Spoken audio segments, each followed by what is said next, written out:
And how that presents is they call it unmanageability. But how it presents is this. On a good day, I'm restless, I'm irritable, I'm discontent. On a normal day, I suffer from depression, anxiety, guilt, shame, remorse, self-centered fear. On a bad day, it's the hideous four horsemen: terror, frustration, bewilderment, despair, pitiful and incomprehensible demoralization. This is all language in the book Alcoholics Anonymous that I believe is pointing toward the emotional and spiritual unmanageability of alcoholism.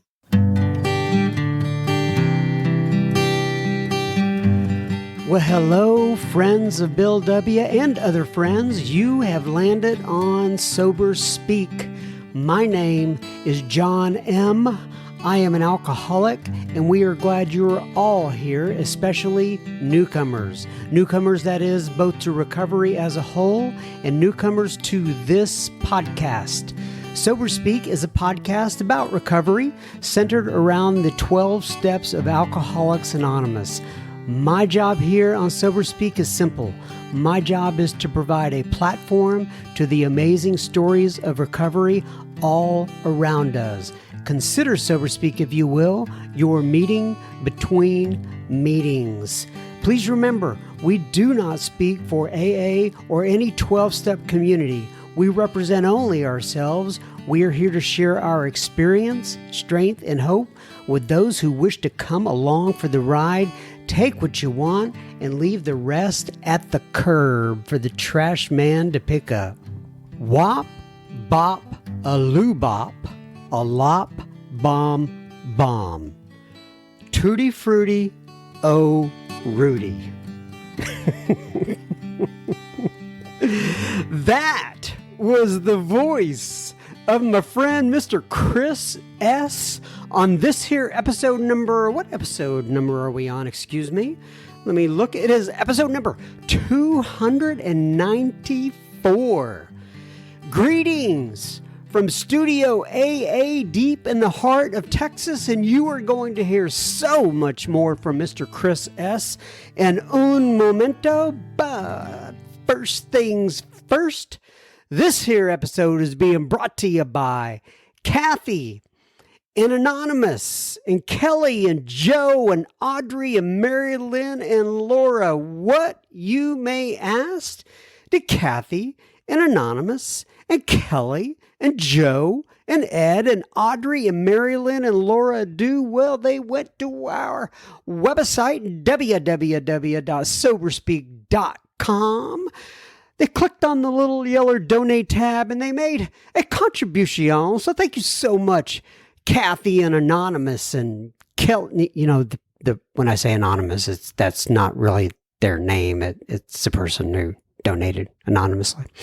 Anyway, thank you, Kathy and Anonymous and Kelly and Joe and Ed and Audrey and Mary Lynn and Laura. This here episode is coming right out to Ewan's. Yeah, and I want to say this. I've had a few people email me lately and ask me if there's any other way to donate besides PayPal. They want to donate via, all those various, I don't even know what you call it, Cash App or Venmo or, all the electronic apps. And we don't have that set up. And there's several reasons behind that. I don't want to bore you with it, but mainly it's for simplicity on my end. And but for all of you, it's the thought that counts. I really appreciate you writing in about that, and it's cool. I'm just glad that you are listening to this here episode. Just keep on listening in. Thank you very much. Thank you. Oh, thank you very much. By the way, those were the lyrics to Tutti Frutti right there on the front end. I don't know why. Like I said, just some things come to my mind every once in a while, right as I start to record on the pod, and I just say them for whatever reason. So let's actually, before we get on into Chris S. and step one of Alcoholics Anonymous, I want to say this. I got a little verklempt this week, a little emotional. Started thinking about you guys and that God has let me be in this seat for an extended period of time now. And I started thinking about you guys, the listeners, and the folks in the Facebook group, and the followers on Instagram, and what a great, wonderful group of people you are. You're well behaved in the Facebook group. I mean, there's 3,000 people in there. I very rarely have any sort of issues. Every once in a while, we have a little sort of something, but everyone's well behaved. And I get all kinds of wonderful feedback, both on social media, and via email. And I'm so grateful for you guys. I know, and I've said this before, there are so many media choices you have, whether it be television, radio, podcasting, or whatever, where you could be spending your time. And the fact that you come in here and spend an hour-ish, whatever it is, on an episode, on a weekly basis with me and my guest just means the world to me. Love to all of you, and I wish I could give you can't see me right now, but I'm doing a big hug motion. I'm a hugger, right? I wish I could give every one of you a big hug, and I realize that very few of you I will ever actually meet in person, but God bless you and thank you. I pray for you. I hope that this little podcast can bring some sort of stress relief into your day, that it can bring some sort of joy, happiness, maybe realization, maybe spiritual growth, whatever it is. But I'm so happy that you have joined me here today. All right, so I was in a meeting earlier this week, and a friend of mine said something, and it really been kind of rolling through my head, and I'm going to share it with you all. He said something similar to this. I didn't have a recorder in the meeting, obviously, but it was something similar. He said, basically, when considering God's will for myself, if God's will depends upon somebody else either doing something or not doing something, it is most likely not God's will for me. Let me say that again. When considering God's will, if God's will depends upon somebody else besides me, either doing something or not doing something, it is most likely not God's will for me. I've really been taking that to heart. I've been thinking about that in various situations that I have come across this past week and thinking, wait a sec, I'm looking to somebody else or something else to either do something or not do something in order to make me fulfilled and anyway, and I need to stop doing that. And you know, that's probably kind of basic 101 stuff, but I don't know why, but just when my friend Jeremy said that in a meeting this last week here, it really stuck with me. So thank you, Jeremy, for sharing that. And thank you for, I asked him if I could share that. Of course, he probably didn't know I was going to share it with 10,000 people here, but hey. Maybe next time I'll clarify. I'm sure he won't care. Anyway, now on to Mr. Chris S. in step 1 of Alcoholics Anonymous. Chris, he's appeared once on the program in the past, and he appeared on actually episode number 289 not too long ago. And the title of the episode was Recovery is Progressive. Chris has been sober since December of 1989. He lives in Blairstown, New Jersey. We discussed step 1 at length. We discussed Dr. Silkworth, the allergy of the body and the obsession of the mind, unmanageability, what that means, spiritual experience, sponsorship, and my favorite, I always love these nicknames. He refers to somebody he knows called Fish Food Phil. and you'll have to hear all that story. Isn't that a great name for fish food, Phil? Anyway, enjoy Mr. Chris S. discussing step 1 of Alcoholics Anonymous, and we will have plenty listener feedback at the end of this here episode. Enjoy, Chris. Okay, everybody. So today we are sitting here with Mr. Chris S. So, Chris, I am going to go ahead and let you intro yourself, give your sobriety date if you would like, and then tell people where you live in this great big world of ours. Absolutely. My name's Chris. I'm an alcoholic. My sobriety date is on or around December 28th, 1989. Within a day or two of that, I can, it was like a multi-day blackout, debacle. So, but I claimed December 28th, 1989. And I live in a town called Blairstown, New Jersey, which is pretty near the Delaware Water Gap. A little bit about it's always kind of before I bring a guest on, what do you want the subject matter to be? And sometimes we have people just do their story. Sometimes we have them do a step. Sometimes we have them do a tradition. Everybody kind of has their little bit of expertise, if you will, and things that they're most passionate about as well. So with you, Chris, we decided we were going to kind of take a walk through the steps. I believe that is you do workshops around the steps. Am I right about that? Yes, I've been doing workshops since the mid '90s. I've done a bunch with your friend Charlie and a bunch with your friend Marty. So yeah. And one of the things that I get asked to do real frequently is to present on recovery related topics, and most of the time that's a specific step or the steps. And so I'd love to do that with you here today, if that's okay. Oh, of course. And but you've also done, if I'm not mistaken, I think I saw some recordings of you. You recently took kind of a slow walk through the book, Not Living Sober. What's that book you talk about? Language of the Heart is a series of shows that we're doing on Take 12 radio. If you Google Take 12 radio, pop right up, and you can find the link to workshops. And what we're doing is we're doing like 45 minutes on each article in that book, and I'm learning a lot. I mean, it's fascinating watching Bill build, what the experience of Alcoholics Anonymous in that book. It's been a lot of fun. So that's what we're working on now.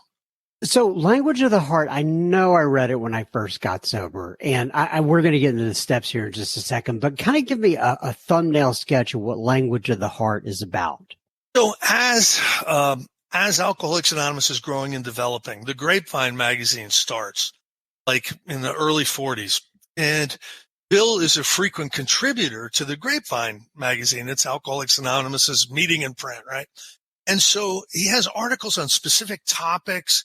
He's got articles on the traditions, articles on the writing of the big book, articles on using medications and alcoholism, all these really interesting topics. So we're basically going over one of those a week. I think last week it was Those Goofballs was the name of the article. So at that period of time, a lot of people were taking really serious depressant, Seconal and Nebutol and all this stuff. And they're going to meetings and they're all relapsing, right? So he's writing an article basically saying, chloral hydrate is not good for your sobriety. It's a cool article. That's just an example, but we're having a lot of fun with it.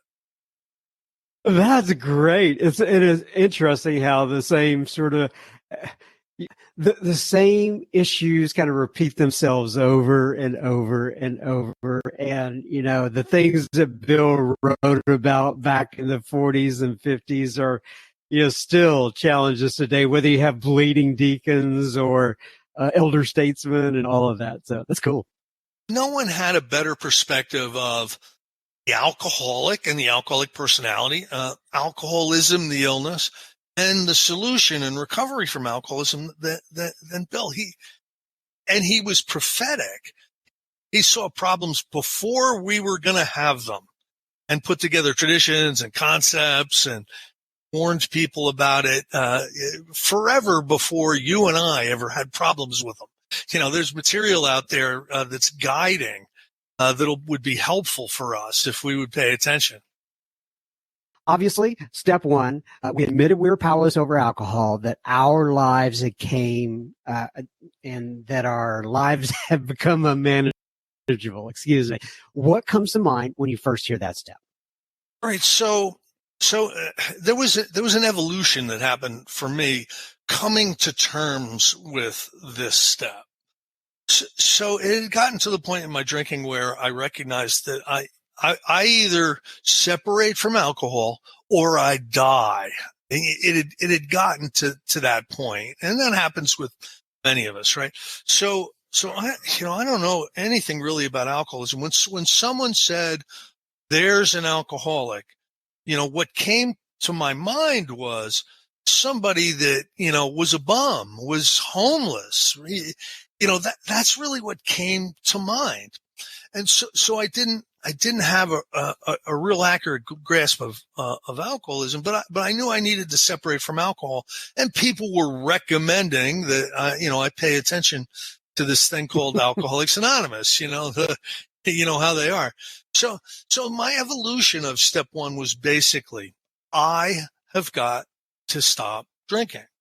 And I go to Alcoholics Anonymous because I can't seem to do that on my own. I go to Alcoholics Anonymous. And if I go to Alcoholics Anonymous, I will be able to stop drinking. And from there, really what happened was the fellowship drew me in. I joined up with you guys. I made friends. I dated people. We hung out together, and it became my society, right? But when I was exposed to some people who had a real working knowledge of the book Alcoholics Anonymous, it was further defined for me. And then I really started to have an experience with step one. Now there's so much material in the book, the text, our basic text, Alcoholics Anonymous, that goes over step one. And I think there's good reason for that. It's a really heavy lift coming to terms with what Bill is saying about alcoholism in that book. Now, before I even get started, I really want to explain something about the book Alcoholics Anonymous. It was written by really hardcore, what they described as hopeless, real alcoholics. These are people who'd gone down to the scale and they'd been institutionalized. Today, the average person showing up in a room of Alcoholics Anonymous isn't even anywhere near as bad as like the first people who came. So when Bill is speaking to someone in the book Alcoholics Anonymous, he's always speaking to the real alcoholic, the end stage 5, not going to last very much longer alcoholic. So that kind of needs to be understood when you're looking at the book Alcoholics Anonymous. But the information in that book it's very hard hitting. First of all, there's Bill's story, which talks about step one, his experience with step one. Then there's more about alcoholism, and there is a solution. Both of those chapters are specifically designed to give you enough information so that you can say, yes, I have this thing. I'm one of you. And there's no specific definition of alcoholism. What there is instead is there's descriptions of alcoholism. There's Fred, there's Jim, there's the jaywalker, there's the man of 30. There's certainly all the stuff in Bill's story. There's all these examples of alcoholics. And almost always there are people who've come to terms with the fact that drinking for them is a really bad idea, and they're trying to stop and they can't. Now my first understanding of powerlessness in step one was, yeah, I'm powerless when I drink. I crash cars. I come to in Topeka, not knowing how I got there with one shoe. Yeah, and that's the way I looked at this step one, right? But step one is so much deeper than that when you mine the book Alcoholics Anonymous for the information that's in there. Now going back to how Bill found this stuff out, he was going to this place called Towns Hospital, and it was a turn of the century. It was a hospital for drug addiction and alcoholism, which was rare back then. The type of treatment centers that you and I know about today, they started at least in the 50s, if not much later. So it was really unusual to have a hospital that specialized in alcoholism and drug addiction. Because he lived in New York City, he had the opportunity to go there. And there was an individual there named Dr. Silkworth who had treated about 20,000 alcoholics. This guy's, the chief clinician at this hospital. And he really started to pay attention, and he classified people.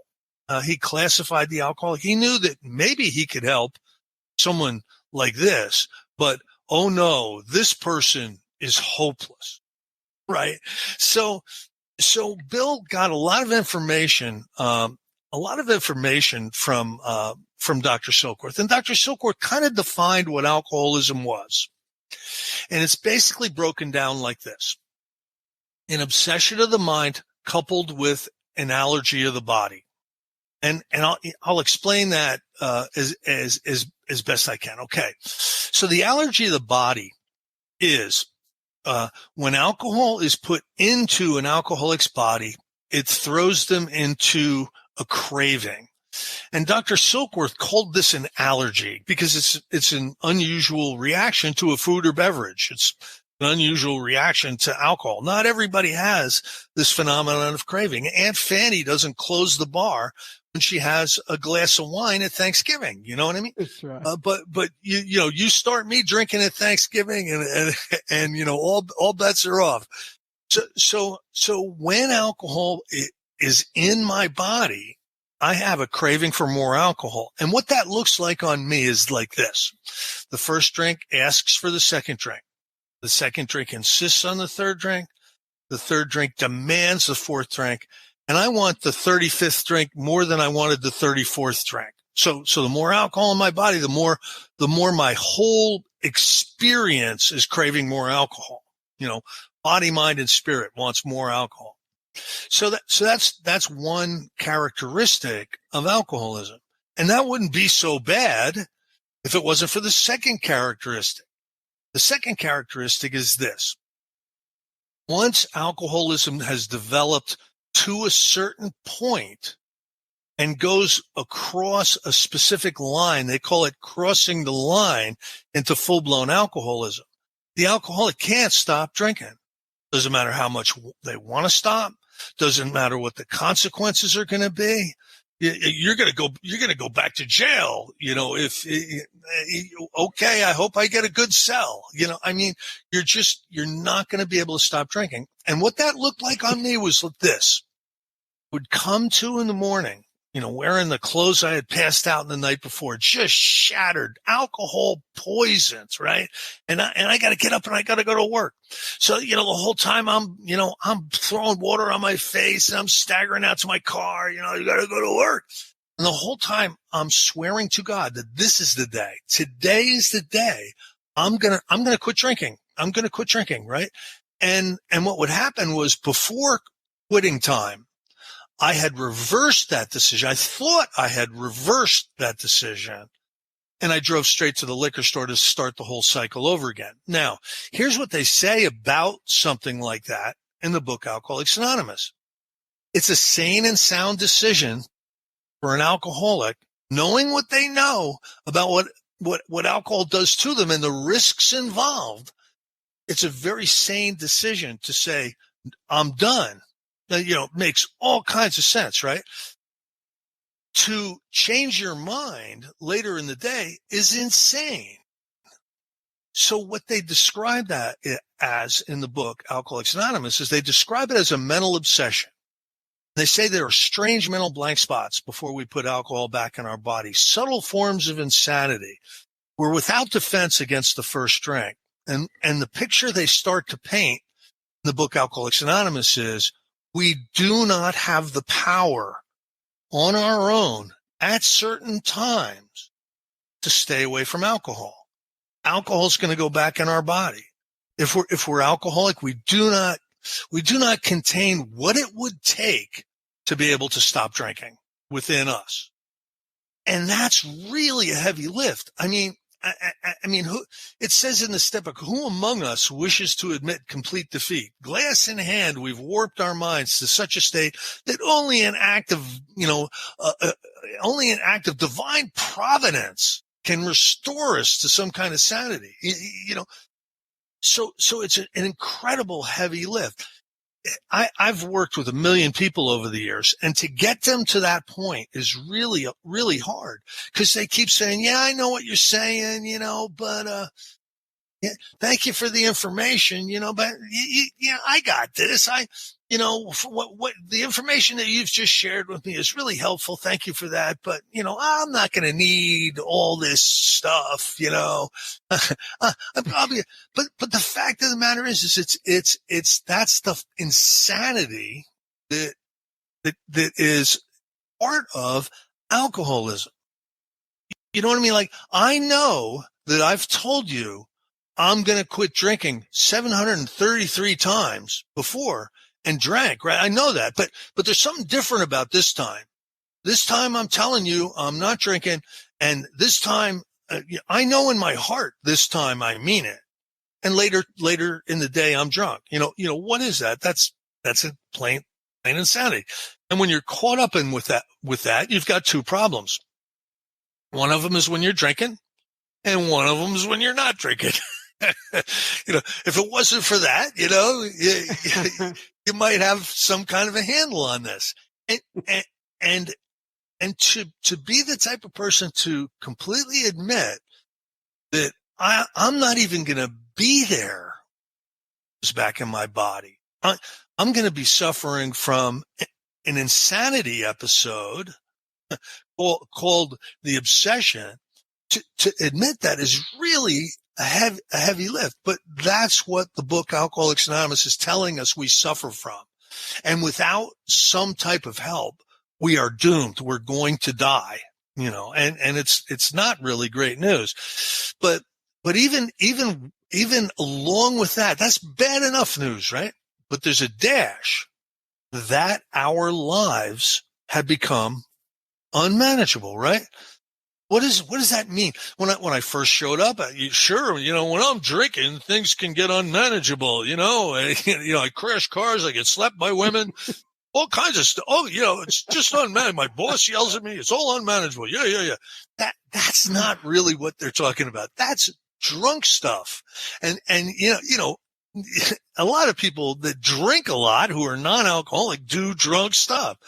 Right. They're talking about something spiritual, something emotional, right? Because what happens when I separate from alcohol is alcoholism becomes an emotional illness. And how that presents is they call it unmanageability. But how it presents is this. On a good day, I'm restless, I'm irritable, I'm discontent, right? On a normal day, I suffer from depression, anxiety, guilt, shame, remorse, self-centered fear. On a bad day, it's the hideous four horsemen: terror, frustration, bewilderment, despair, pitiful and incomprehensible demoralization.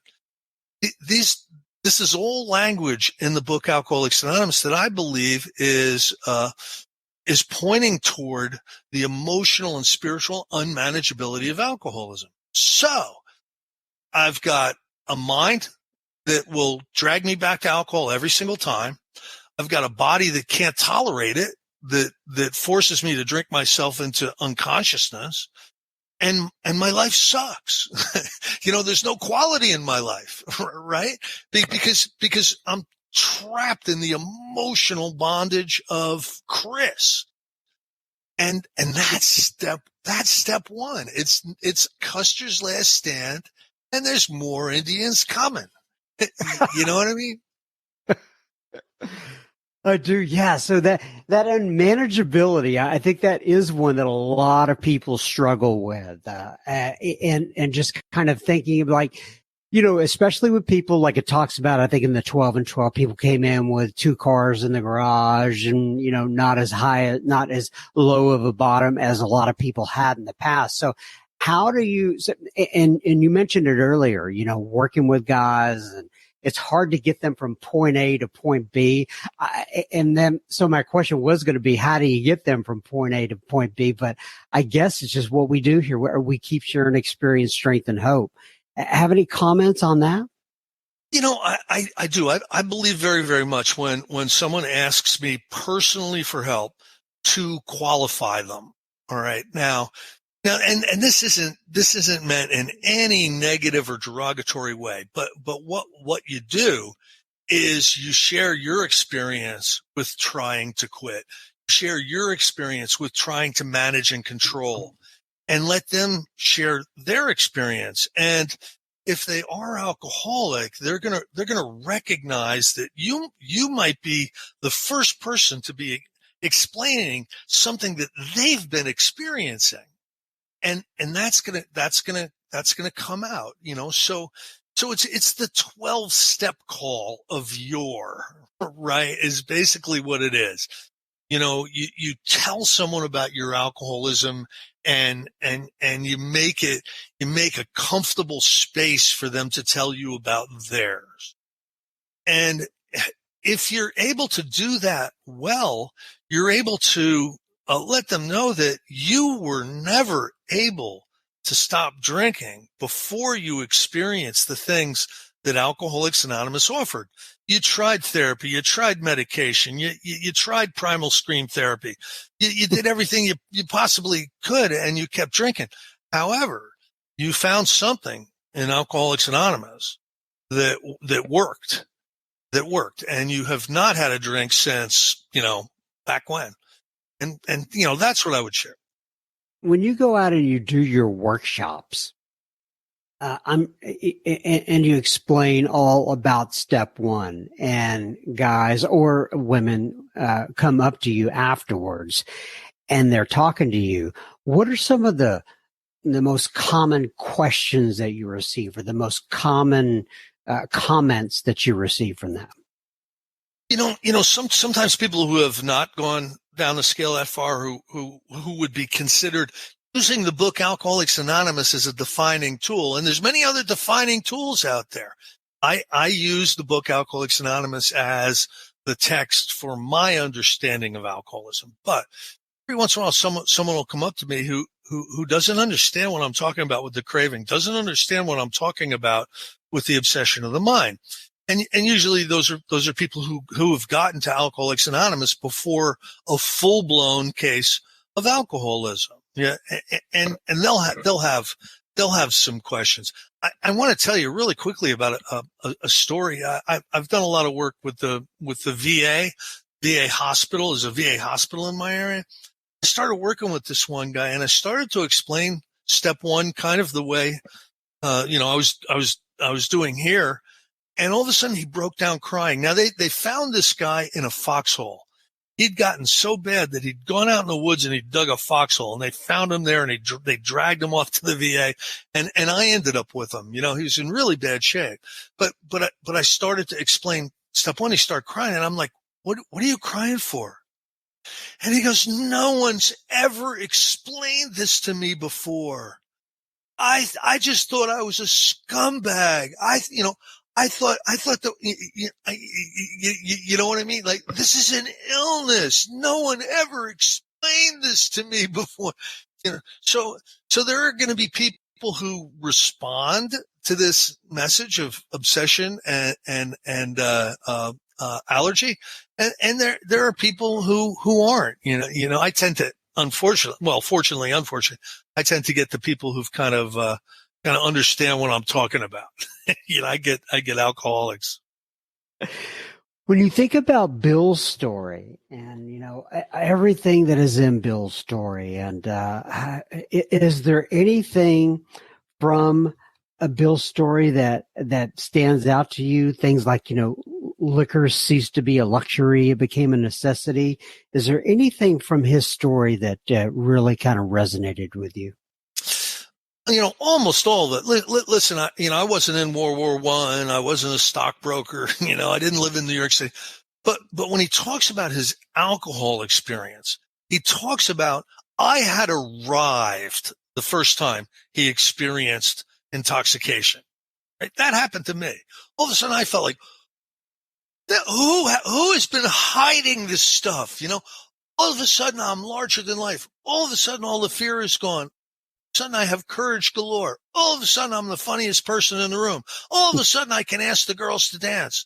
Who has been hiding this stuff from me? So I from that point all the way through to the delirium tremens. He said, I went to the hospital because I showed signs of delirium tremens. I've experienced delirium tremens. So I relate to everything that he's talking about with the alcohol experience in Bill's story. Bill's story is a beautiful example of a 12-step call, right? Let's say there's someone that you need to talk to. You're being asked to talk to somebody, or they're asking for help. If you lay it out like Bill did in his story, you're going to be doing a great job. The first 8 pages are, what it was like, then what happened? What happened was Ebby showed up, right?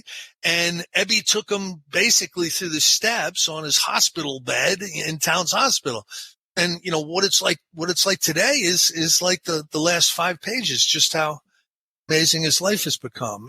That's a beautiful 12-step call. And, I think that's why that's the first thing in our book. What has your spiritual experience been like? And what I mean is I'm thinking about Bill's story and, him seeing the white light and all that sort of stuff. And everybody has their own, I guess, version, if you will, of a spiritual. Some are, more experiential. What was yours like? So it happened slowly over the course of time. I showed up in the rooms in 1989, and in 1989, I'll just say this. In our area, there was not a focus on the taking of the 12 steps. It was covered by going to a lot of, or you sobered up by going to a lot of meetings and sharing and making coffee and hanging out and spending a lot of time together. And sure, you would go to step meetings. A step meeting would be a meeting based on the 12 steps and 12 traditions. But back then it was unheard of for like someone to bring you over to their house and start taking you through the 12 steps. If somebody started doing that in 1990, they would have called the cops on them. You know what I mean? So my spiritual experience happened slowly because what happened was I got sober in Alcoholics Anonymous. I was still suffering from 12 different aspects of alcoholism by the time I was exposed to the steps. The symptoms of alcoholism were all over me. I get exposed to the steps. I slowly go about the business of taking the steps, just like, late 1990. And I slowly started to recover. And by the time, I had gotten through the steps, there's no way, that someone wouldn't agree with the fact that I had recovered from alcoholism, because the symptoms of alcoholism seemed to be gone. Symptom number 1, drinking, right? Symptom number 2, toxic experience of self-consciousness, resentment, self-centered fear. That was all the symptoms of alcoholism had been abated or muted. Let's just say that they were muted. I still had the capacity to be crazy, but I wasn't dangerous anymore, So they talk about, jumping ahead to the last chapter, let's just go to the last chapter. Having had spiritual awakening as the result, these 12 steps, we tried to carry this message to other alcoholics and practice these principles in all of our affairs. What does my spiritual experience feel like today? Well, for one thing, I'm awake. The spiritual awakening, it's about being awake. And what I mean by that is I see things as they really are. prior to that spiritual awakening, I had a perspective, I had belief systems, I had reactions to life that were it was like I was looking at life through lenses that were clouded with alcoholism. I was overly sensitive. I was hypercritical. I was sarcastic. I would gossip.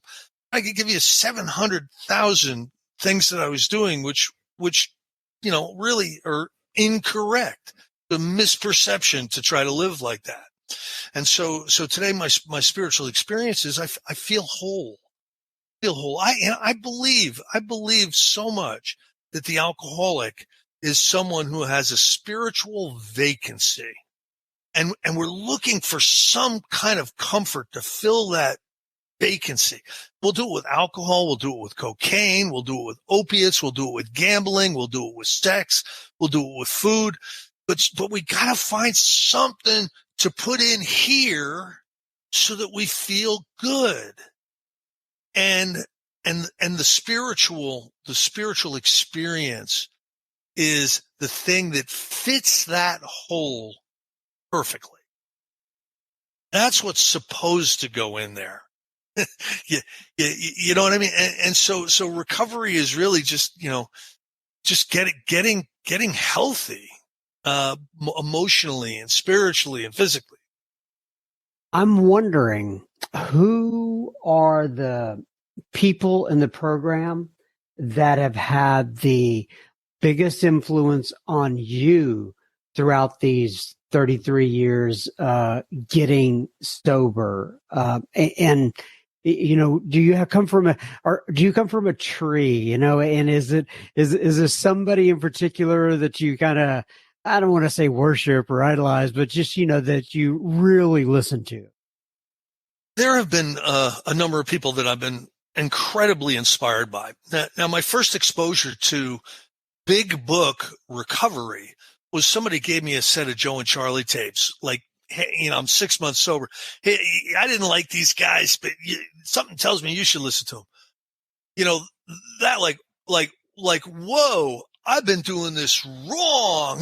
Right. Everybody in my meeting has been doing this wrong. So I got influenced by Joe and Charlie, and I started buying recovery workshops. One of the first ones I bought was Joe Hawk's Salvation Army talks, and that was like, Joe and Charlie are like 7th grade recovery. Joe Hawk takes it takes it up to like graduate level, recovery stuff. And that blew my mind. And then when Joe started to run around with Mark Houston and do workshops, I got all of those. So those were the basic people who inspired me. Now, Mark and Joe came from Don Pretz, right? Joe and Charlie were out of Little Rock, Arkansas, but what they just did is they woke me up to the fact that you don't think your way recovered. You don't share your way recovered. You don't go to meetings till you're recovered. Actually have to engage in a 12-step recovery process requires the actual taking of spiritual exercises. And so, those guys, and then there was Sandy B and Bob B, and I could go on and on. There was just so many amazing people that I started to listen to and gain insight to. And one of the things that is one of the most prized things in my life is I got to be friends with all these guys. Later on, our paths crossed, and we related to each other, all these people. And I'm eternally grateful that, some of my heroes became my friends. When you think about sponsorship, you talked about it a little while ago, working with people, I guess from both ends. First of all, sponsorship in terms of how you have been sponsored and what's worked and what's not. And then the other. So my experience with sponsorship was my first sponsor. God bless him, Fish Food Phil. He was my first sponsor. And And he told me one thing. I went up to, I nicknamed everybody. They still call him Fish Food Phil, like 30 years later. Anyway, I went up to him and I just got out of a terrible relapse, and I went up to him. I go, Phil, please, you gotta help me. I've been in hell, Phil. I want to get out. Will you help me? Please help me. And he laughs. He's like, sure. I could use a new pigeon. I need to do one thing. He said, I want to see you at a meeting every single night. Now looking back on it, that was the perfect thing to say to me, because before I could engage in this recovery process, I had to believe in it. I had to see evidence of it. So I show up and I start going to meetings, and I started to get back out into society. I'd been isolating like crazy, right? And then Phil moved away on me, and I got another guy, Gary C., who had what I wanted. Every single cylinder in his life was firing, at top dead center. You know what I mean? And for about 20 some years, 25 years, he was my sponsor. My current sponsor is a guy out of California. He was living here, Brad L., who is, just crazy spiritual, like deeply, deeply spiritual. Now, that's been my experience with sponsors. None of them took me through the steps, right? None of them qualified me. All that stuff had to happen outside of sponsorship. Me as a sponsor today, first thing I'll do is qualify you. Second thing I'll do is get you started on the steps. Bill Wilson wrote in, I can't even remember where, but he says, a sponsor's primary responsibility is an adequate presentation of the steps. Bill always left ginormous latitude for all of us, for us to use our unique capacities, so he's just basically saying, present the steps adequately. So I do that with the people that I work with, and I've sponsored 300 or 400 people over the years, and I'll tell you what, the people that get through the 12 steps are people that are still in my life. I know where they are, what they're doing, because there's a bond that's created. If you were to take me through the 12 steps, we are locked in together for the rest of our lives. There's a spiritual connection. Some people call that the fellowship of the spirit, so that's my experience sponsoring. I don't sponsor like the way my sponsor sponsored me. I'm not saying they did anything wrong. It was perfect for me, but I try to get somebody to the steps a little bit faster than I got to them. There was some risky time in between me getting through the steps and separating from alcohol. So I have to know, why is Fish Food Phil called Fish Food Phil? Well, he starts seafood divisions for large companies. So if you have a really large grocery store chain, he'll come in, and he's the consultant that comes in and sets up where you're going to buy, who's going to be your cutter. This is the kind of equipment you have to have, and so he's high level, fish food industry, and we just call him Fish Food Phil. Everybody had a nickname in the early days. There was Bummed Out Bob, I'm going to share this, and I feel terrible even sharing it, but I'm going to go ahead. There was one person everybody called Suicide Bob, because he would raise his hand and share in a meeting. I really feel like killing myself. I really feel like killing myself. He killed himself. No. I shouldn't be laughing. It's terrible, right? But there was Evangelical Andy. Everybody had nicknames. It was nuts. That's great. Well, excuse me. I think this has been a great first get together. Basically, I think I'm going to call this one step one, because that's majority of what we covered there. And once I hit the pause button here. We'll talk about possibly getting on another time if you have it in your schedule. And but this has been fantastic. I really appreciate this. Having fun. All right. So I always read from the page 164 of the big book to close this out. The last couple of paragraphs there, it says, yourself to God as you understand God. Admit your faults to him and to your fellows. Clear away the wreckage of your past. Give freely of what you find and join us. We shall be with you in the fellowship of the Spirit, and you will surely meet some of us as you trudge the road of happy destiny. May God bless you and keep you until then. Once again, Mr. Chris S., thank you so much for coming on with me today. God bless you, my friend. One more time, Mr. Chris S., thank you so much for sharing your experience, strength, and hope. We will be having Chris S. back on in the future. But in the meantime, remember now, we don't want you sharing your gossip, nor do we want you sharing your toothbrush. But do share this episode with a friend or family member. It may be just what they need today, so pause that little device, hit the share button, and send it on over to those who may benefit from that episode. Alrighty now, I lost my train of thought. Anyway, now on to a little bit of listener feedback. Andrew posts in the super secret Facebook group. By the way, if you have any comments about Chris or any of the other folks that you've heard on this podcast, or you just want to drop me a line, my email address is John, John,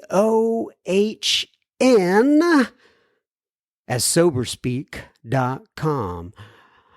But Andrew posted, and if you want in the super secret Facebook group, go to your Facebook application, search for Sober Speak Secret Group, and ask for admission into that group, and we will get you on in the group. The bar is very, very low. Andrew posted this in the super secret Facebook group, and so we get we get so many of these, right? And when I say so many of these, there's a lot of celebration that takes place in the Facebook group, but for whatever reason, Andrew and I have gone back and forth on Instagram and in Facebook, and his just kind of stuck out to me the other day, and I wanted to go ahead and read this on the pod. Andrew posted in there. He says, 5 years sober today! Exclamation point.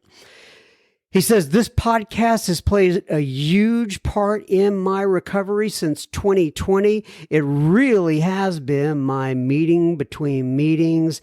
Thank you so much. Well, Andrew, we're glad, we're happy that you allow us on the Sober Speak universe community, if you will, to be a part of your journey.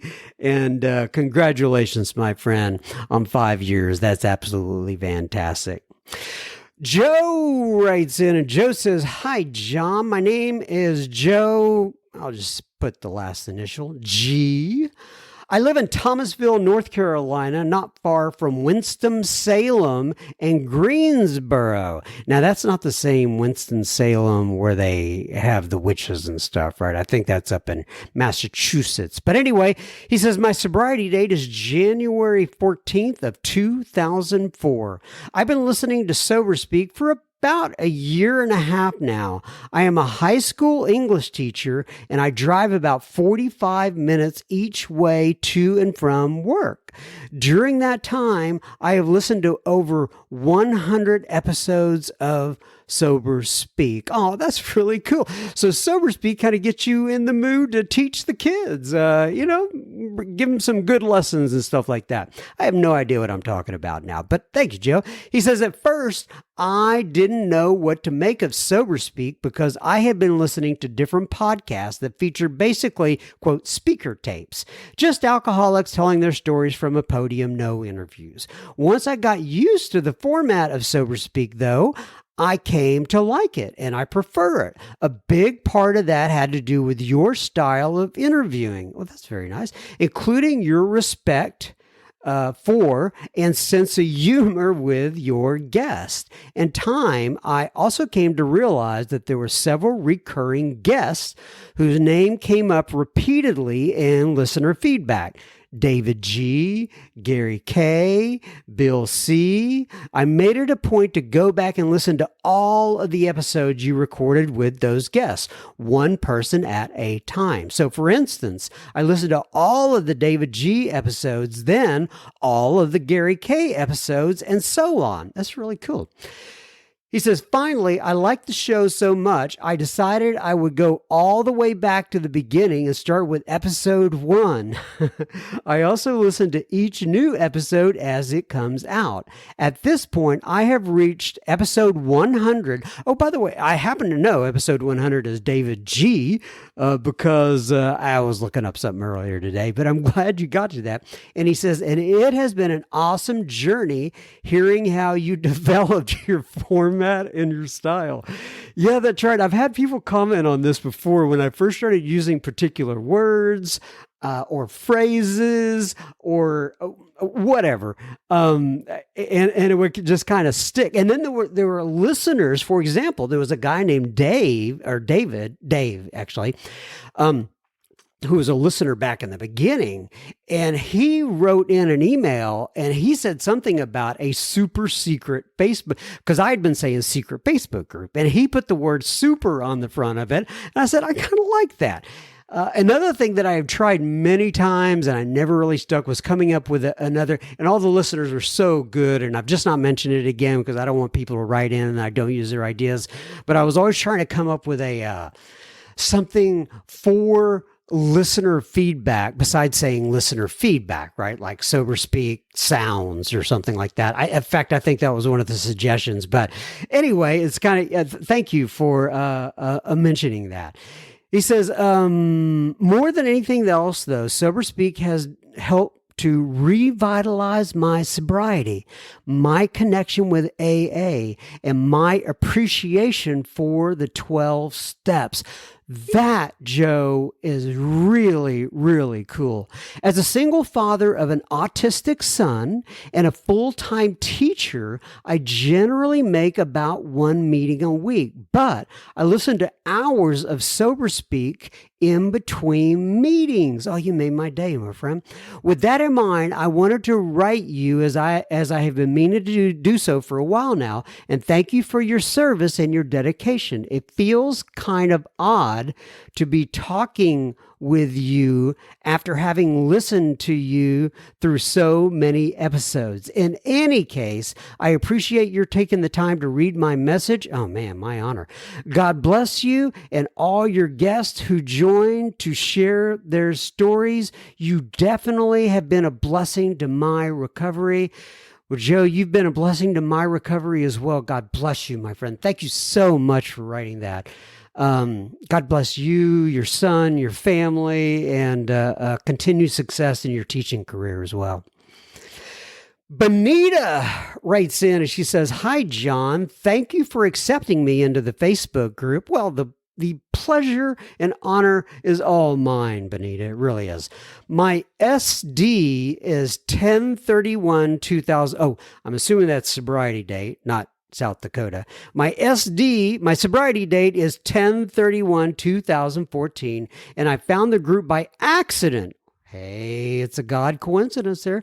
When I was looking online for shares about living in 10, 11, and 12 on a daily basis.